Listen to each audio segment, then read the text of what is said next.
ફૂલ જેવી બાળકીને પીખી નાખનાર બળાત્કારી આચાર્યને કોર્ટે આકરી સજા ફટકારી હતી।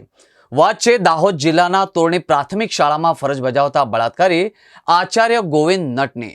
હવસખોર આચાર્ય ગોવિંદ નટે શાળામાં જ બાળકી પર દુષ્કર્મ આચર્યું હતું અને ત્યારબાદ બાળકીની હત્યા કરી નાખી હતી। ત્યારે કોર્ટે હત્યા અને દુષ્કર્મના કેસના આરોપી ગોવિંદ નટને 10 વર્ષની કેદ અને 2 લાખ રૂપિયાનો દંડ ફટકાર્યો છે। સમગ્ર રાજ્યમાં ચર્ચામાં આવેલા દાહોદમાં વિદ્યાર્થીની સાથે બળાત્કારનો પ્રયાસ અને હત્યાના કેસમાં સામેલ આચાર્ય ગોવિંદ નટને કોર્ટે સજા ફટકારી હતી। આરોપીના વકીલે કહ્યું કે કોર્ટે પોસ્કો અને હત્યાના કેસને નકાર્યો। વકીલે કહ્યું કે કોર્ટ ગંભીર બેદરકારી માટે બીએનએસની કલમ 105/2 હેઠળ સજા ફટકારી છે।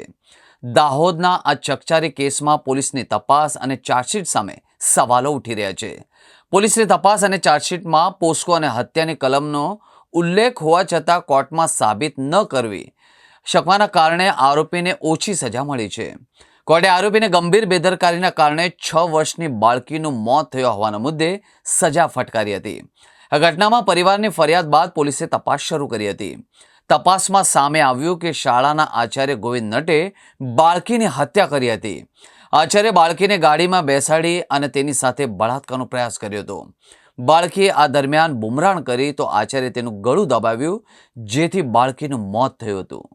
જોતા દુષ્કર્મનો કેસ જ નહોતો, એટલા માટે અમે આ બ્રીફ લીધેલી હતી અને આ બ્રીફ લીધા પછી આજે મને સંતોષ થાય છે કે નામદાર કોર્ટે અમારી વાત માની કે ભાઈ આની સામે દુષ્કર્મ નથી। એક માણસની સામે કોઈ પ્રિન્સિપાલ છે, ફેમિલીવાળો માણસ છે, એની સામે દુષ્કર્મની ખોટી કલમ લગાવો, એના આખા પરિવાર પર બહુ મોટી અસર પડે। એટલે આ કેસની અંદર પોલીસની ધરોહર નિષ્ફળતા છે અને સાબિત કરવામાં નિષ્ફળ ગઈ। સજા કરી છે 105/2 બીએનએસ। 105 બીએનએસની પહેલાં જૂની કલમ 304/2।